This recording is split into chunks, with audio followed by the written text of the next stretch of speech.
दोस्तों, तो चलिए फिर से सुनते हैं कहानी का अगला भाग, part 17, the girl in room 105। चलिए सुनते हैं कहानी। मैंने प्रोफेसर सक्सेना से कहा कि कैंपस के बाहर डियर पार्क में मुझसे मिले। इस बार वे तुरंत तैयार हो गए। उन्होंने आईआईटी दिल्ली का सफ़ेद पट्टियों वाला नीला ट्रैक सूट पहना था। वो धीरे धीरे चल रहे थे और उन्हें अपना बायां पैर आगे बढ़ाने में तकलीफ हो रही थी। प्रोफेसर सक्सेना, मैं जानता हूं कि आपने उसे नहीं मारा। उन्होंने मेरी तरफ हैरत से देखा। हाँ, आपके लंगड़ाकर चलने ने आपको बचा लिया। आप पेड़ पर नहीं चढ़ सकते। मैंने तो तुमसे कहा था कि मैंने ये नहीं किया है। लेकिन वॉचमैन ने भी ये नहीं किया है। उसने नहीं किया? मैंने लक्ष्मण के फोन की ब्राउजर हिस्ट्री के बारे में उन्हें बताया। हमारा देश बड़ा अजीब है। उन्होंने एक बेगुनाह को बेकार ही हिरासत में रखा हुआ है, उन्होंने कहा। लेकिन सवाल तो यही है कि तब जारा को किसने मारा? मुझे क्या पता? आप उसे सालों से जानते थे। आपके पास कोई थ्योरी तो होगी। क्या तुम जारा की फैमिली से मिले हो? प्रोफेसर सक्सेना ने कहा। हाँ, उसके पिता और उसकी सौतेली माँ। और उसका सौतेला भाई सिकंदर? नहीं, मैंने उसके बारे में सुना बहुत है, लेकिन मैं उससे पहली बार जारा के कफन दफन पर ही मिला था। लिसन, हो सकता है मेरी बात को कम्युनल मान लिया जाए, लेकिन मैं जारा के पिता और उसके सौतेले भाई को लेकर कभी कंफर्टेबल नहीं हो सका हूं। उन लोगों में कुछ गड़बड़ है। क्या? हो सकता है उनकी फैमिली में कुछ हिंसक फंडामेंटलिस्ट लोग शामिल हो। वो लोग जो किसी को भी पल भर में जान से मार सकते हैं। आपका मतलब है आतंकवादी समूह? वेल, अब जब तुम यह कह ही रहे हो तो हाँ। जारा इस सबसे बहुत दूर थी। ऐसा कहने के पीछे आपके पास कोई आधार है? एक दिन हम बिग डाटा सर्वर रूम में थे और मैंने जारा को अपने सौतेले भाई से बात करते हुए सुना। वह बंदूकों के बारे में कुछ कह रही थी। बंदूकें? हाँ, ऐसा कुछ कि सिकंदर बंदूकें इसका सही जवाब नहीं है। ये एक जनरल स्टेटमेंट भी हो सकता है। मेरा यकीन करो, वो सुनने में जेनरिक नहीं लग रहा था। उसका सौतेला भाई किसी ग्रुप का हिस्सा बनना चाहता था और जारा ऐसा बिल्कुल नहीं चाहती थी। इससे ज्यादा मुझे नहीं मालूम। मुझे डर लगने लगा था, इसलिए मैंने उससे भी कभी इस बारे में बात नहीं की। हम पार्क से बाहर चले आए। प्रोफेसर अपनी कार में जा बैठे। इसके अलावा और कुछ?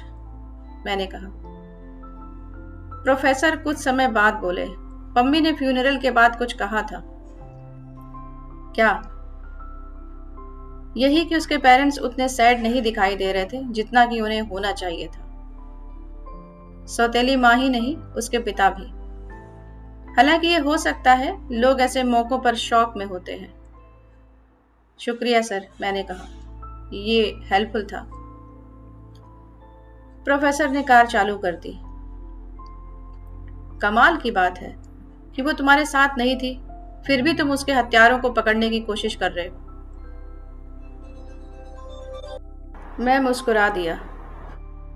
अब मैं देख सकता हूं कि उसने क्यों तुम्हारे लिए अपनी स्कॉलरशिप छोड़ दी, उन्होंने कहा। फिर कार के इंजन की गड़गड़ाहट के बीच में बोले, आह, यंग लव। मुझे नहीं मालूम वो क्या कहना चाह रहा था। मैंने कोल्ड सोडा सिप करते हुए कहा, लेकिन उसने इतना ही कहा कि उसे जारा की फैमिली ठीक नहीं लगती। राणा और मैं हौज खास विलेज में रास्ता नामक एक बार के टेरेस पर थे। सक्सेना वाली गड़बड़ के बाद इस बार मैं अपने पैसों से राणा को ड्रिंक्स पिला रहा था। हालांकि इंस्पेक्टर को वैसे भी यहाँ पर पैसा चुकाने की जरूरत नहीं थी। उन्होंने लार्ज रम बॉटल और कोक ऑर्डर की। मैं सोडे से ही खुश हो गया। फैमिली ठीक नहीं लगती? जैसे कि कजिन्स के द्वारा अंकल टाइप से शादी? राणा ने कहा।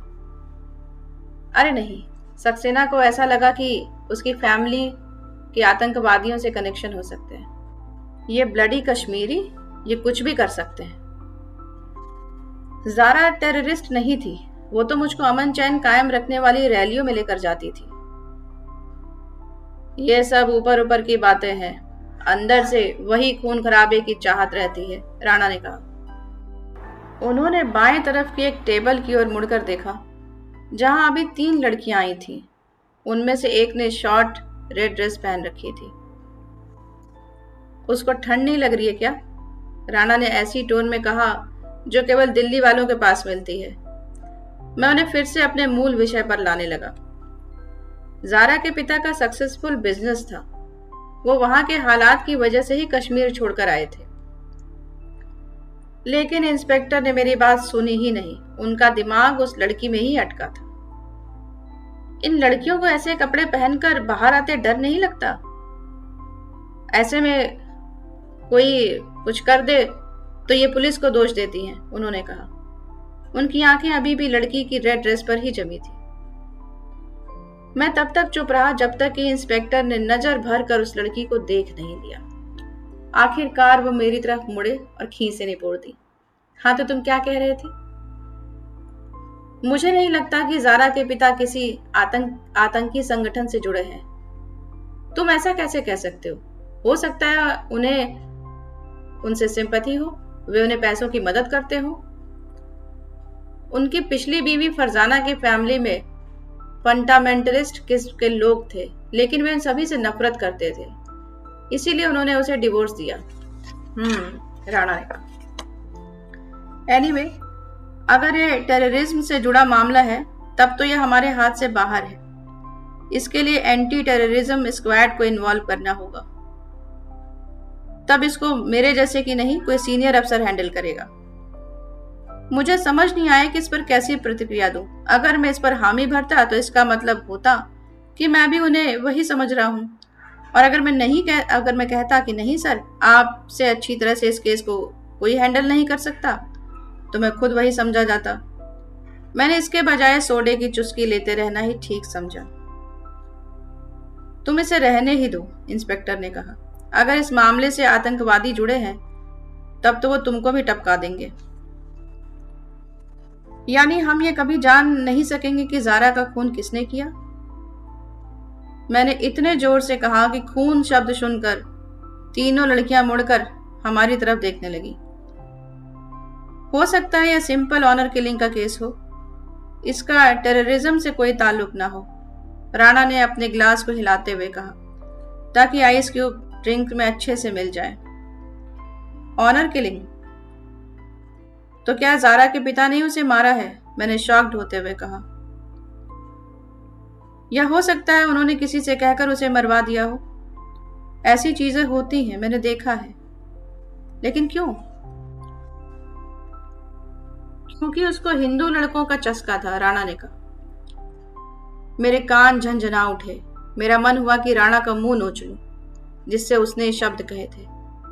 मैं चैन से बैठ नहीं पा रहा था, लेकिन मैंने खुद को रोका। एक पुलिस वाले को मारना कोई बहुत अच्छा आइडिया नहीं था।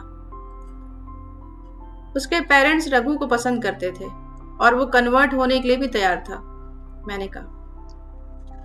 वो मद्रासी मुसलमान बनता केवल ज़ारा के साथ रहने के लिए। राणा ने कुछ इस तरह कहा जैसे रघु अपना धर्म नहीं, सेक्स बदलना चाह रहा हो। ज़ारा के पिता ने मुझसे भी कन्वर्ट होने को कहा था और तुमने मना कर दिया। मैंने सिर हिलाकर हामी भरी। उन्होंने मेरी पीठ थपथपाई। वाह मेरे राजपूत शेर, कोई भी लड़की इस लायक नहीं है कि उसके लिए अपना धर्म छोड़ दिया जाए। Well done. मैं नहीं कर सका। अगर मैं करता तो मेरे पेरेंट्स आत्महत्या कर लेते। बिल्कुल, लेकिन उन लोगों की हिम्मत कैसे हुई किसी से अपना धर्म बदलने का बोलने की? मैंने तुमसे कहा ही था कि वो ठीक लोग नहीं हैं। राणा सर, पॉइंट यह है कि वे रघु से नफरत नहीं करते थे, ना ही उन्हें ज़ारा के हिंदू बॉयफ्रेंड होने पर ऐतराज था। वो तो एक्चुअली रघु की कामयाबी के कारण उसे और पसंद करने लगे थे। नहीं, वो मद्रासी उन्हें इसलिए पसंद था क्योंकि वो मुसलमान बनने को तैयार हो गया था। वेल, हाँ, यह भी हो सकता है, लेकिन मुझे ऑनर किलिंग की कोई वजह दिखाई नहीं देती। तुम कभी नहीं जान सकते। कौन जाने वो बुड्ढा ये चाहता हो कि ज़ारा किसी खानदानी मुसलमान से निकाह करे। तुमने देखा वो बुड्ढा कफन दफन के समय एक बार भी नहीं रोया था। मिसेस सक्सेना का भी यही कहना था। उस टर्की की डीन वाइफ।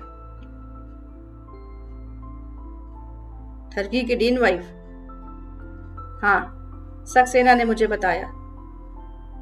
वेल, अब जब आपने ये एंगल सामने रखा है तो मैं आपको बता दूं कि सफदर ने मुझे भी अतीत में धमकियां दी थी। कब? तुमने मुझे बताया नहीं। जब मैंने कहा कि मैं कन्वर्ट नहीं हो सकता तो उसने कहा कि मैं ज़ारा को छोड़ दूं। उसने यह भी कहा कि वो मुझे चोट पहुंचा सकता है या मुझे मार भी सकता है। वो केवल फार्म हाउस में रहने वाला एक गुंडा है। टर्की डीन सही कहता है। ये लोग ठीक नहीं है। मैं राणा की कई बातों पर सोच ही रहा था कि इंस्पेक्टर का ध्यान फिर से उन 3 लड़कियों की तरफ चला गया, वो लाल ड्रेस वाली।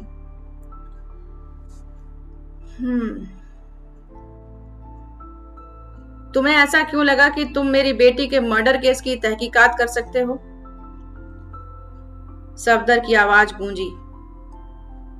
संडे सुबह सौरभ और मैं उनसे मिलने गए थे। मैंने उन्हें पूरी कहानी सुना दी थी कि लक्ष्मण और सक्सेना दोनों ने ही ज़ारा को नहीं मारा है। ज़ारा के पीएचडी गाइड के बारे में ये तमाम बकवास तुम्हें क्या जरूरत आन पड़ी थी ये जासूसी करने की? अंकल, क्या आपको यह सुनकर शौक नहीं लगा कि उसका गाइड उसे हैरेस करता था? आपको गुस्सा नहीं आ रहा है? मुझे तुम पर गुस्सा आ रहा है। मरने के बाद भी तुम मेरी बेटी का पिंड छोड़ने को तैयार नहीं हो। मैं बस यह जानना चाहता हूं कि उसे किसने मारा। तुम होते कौन ये जानने वाले? पुलिस? उसकी फैमिली? कौन? मैं चुप रहा। तुम्हारे और ज़ारा के बीच कोई रिश्ता नहीं था, सफदर ने दांत पीसते हुए कहा। अभी मेरे घर और मेरी मरी हुई बेटी की जिंदगी से दफा हो जाओ। सफदर उठ खड़े हुए। इसका यह मतलब था कि अब हमें चलना चाहिए। अंकल, इतना नाराज मत होइए, इससे चीजें और बिगड़ेंगी ही, सौरभ ने सधी हुई आवाज में कहा। चीजें और बिगड़ेंगी? सफदर ने कहा। मैंने अपनी बेटी को खो दिया है, इससे बदतर अब और क्या होगा? इससे बदतर ये होगा अंकल कि लोग इस मामले में ऑनर किलिंग का एंगल ढूंढने की कोशिश करेंगे, सौरभ ने सपाट ढंग से कहा। मुझे ये देखकर बहुत क्यूट लगा कि वह सीधे तौर पर उन्हें एक हत्यारा बताने के बावजूद उन्हें अंकल कहकर इज्जत दे रहा था। क्या? सफदर ने कहा। तुम्हारा दिमाग तो खराब नहीं है? ये मेरा सबसे अच्छा दोस्त है और इसका दिमाग एकदम दुरुस्त है। प्लीज बैठ जाइए, मैंने कहा। सौरभ मुस्कुरा दिया। सफदर फिर बैठ गए। अंकल, आपने ज़ारा का पोस्टमार्टम कराने से इनकार क्यों किया था? मैंने कहा। क्या मैं उन हरामियों को अपनी बेटी की लाश को काटने पीटने देता? तुम्हें पता भी है पोस्टमार्टम में क्या क्या होता है? पोस्टमार्टम में यह होता है कि जो हुआ है उसका पता लगाया जाए, मैंने कहा। उन्हें क्या पता लगाना है? खबरों के लिए और मसाला? सौरभ और मैं चुप रहे। तुम लोगों ने देखा था कि जब मेरी बेटी की मौत हुई तो कैसे ये न्यूज चैनल मक्खियों की तरह उसकी लाश पर बिन बनाने लगे थे। किसी को ज़ारा या उसकी फैमिली की फीलिंग्स की फिक्र नहीं थी। अब तुम क्या चाहते हो? यह कि लोग इस बारे में डिस्कस करें कि उसका रेप किया गया था या नहीं? उसका रेप नहीं किया गया था, मैंने कहा। ऐसा कुछ नहीं हुआ था। मैंने ही सबसे पहले उसकी लाश को देखा था। लेकिन अगर किसी पागल टीवी एंकर ने मनगढ़ंत बात बना ली तो पता है ऐसे हालात में एक परिवार पर क्या बीतती है। मुझे कहना होगा कि अगर सफदर को छुपा रहे थे तो वो यह बहुत ही बेहतरीन तरीके से कर रहे थे। अंकल, मैं केवल इसलिए पूछ रहा हूं क्योंकि ये सवाल देर सवेर उठेंगे ही। वैसे उस रात को आप कहां पर थे? मैंने कहा। सफदर ने मेरी तरफ देखा और कुछ देर बाद बोले, मैं घर पर था और उसके बर्थडे पार्टी की तैयारी कर रहा था। क्या इस बात के कोई गवाह हैं? फार्म हाउस का पूरा स्टाफ इसका गवाह है। वो स्टाफ है आपकी तनख्वाह पर पलने वाला। किसी से भी पूछ लो अलग से, सभी तुम्हें एक ही बात बताएंगे। एक मिनट, क्या तुम मुझ पर इल्जाम लगाने की कोशिश कर रहे हो? मैं तो नहीं कर रहा, लेकिन करने वाले कर सकते हैं। ऑनर किलिंग होती ही है, मैंने कहा। क्या बकवास है। जारा को दफनाते समय मैंने आपको मायूस या उदास नहीं देखा। आपकी आंखों में आंसू भी नहीं थे। मैं लोगों के सामने अपने जज्बातों को जाहिर नहीं करता। मेरी बिटिया, उसका रूम अब भी वैसा ही है जैसा वो छोड़ कर गई थी। मैं उसके रूम में गया और अकेले में बैठकर रोता रहा। आज के बाद यह कहने की हिमाकत मत करना कि मुझको दर्द का एहसास नहीं होता। हो सकता है आपको हो, लेकिन ये तुमने लेकिन क्या लगा रखा है? मैंने कुछ नहीं किया है। मैं इस तरह का आदमी नहीं हूं जो किसी को चोट पहुंचाए, फिर अपनी बेटी को मारना तो दूर की बात है। आपने मुझे मारने की धमकी दी थी, मैंने कहा। सफदर की आंखें मुझ पर टिक गईं। हम कुछ देर तक एक दूसरे को घूरते रहे। तुमको क्या लगता है तुम मुझ पर मेरी बेटी के कत्ल का इल्जाम लगा दोगे और लोग इसको मान लेंगे? तो क्या आपकी यही दलील है कि आपने ऐसा नहीं किया है क्योंकि इसको साबित नहीं किया जा सकता? क्या तुम साबित कर सकते हो? चलो सौरभ, मैं जाने के लिए उठ खड़ा हुआ। सौरभ मेरे पीछे पीछे गार्डन तक चला आया। हम उस झूले के करीब से होकर गुजरे जिस पर बैठकर जारा के पिता ने मुझसे शहादा करने को कहा था। मुझे लगा कि जारा अभी रूबी के साथ खेलते हुए वहां आ जाएगी। मैं तेज कदमों से चलने लगा क्योंकि मैं रोना नहीं चाहता था। रुको! पीछे से सफदर की आवाज आई। मैं मुड़ा। मैं उम्मीद कर रहा था कि फिल्मी स्टाइल में सफदर के गुर्गे आएंगे और हमें मारेंगे, लेकिन वहां पर सफदर अकेले खड़े थे। अंदर आओ, उन्होंने कहा। सौरभ और मैं वहीं के वहीं खड़े रह गए। मैं सोच रहा था कि कहीं यह हमें अपने घर के किसी तहखाने में ले जाकर वहां किसी खुफिया तालाब में हमें फेंक कर अपने पालतू मगरमच्छों को तो नहीं खिला देगा। मेरे पीछे पीछे चले आओ, स्टडी रूम में बैठकर बात करते हैं, उन्होंने कहा। दोस्तों, उम्मीद है आपको कहानी पसंद आ रही होगी, और अगर पसंद आ रही है तो प्लीज़ लाइक कीजिए, शेयर कीजिए, सब्सक्राइब कीजिए and press the bell icon, जिससे कि आपको सभी कहानियों के नोटिफिकेशन मिलते रहें। सुनते रहिए कहानी, बने रहिए हमारे साथ। Story time with Aarti. Thank you so much.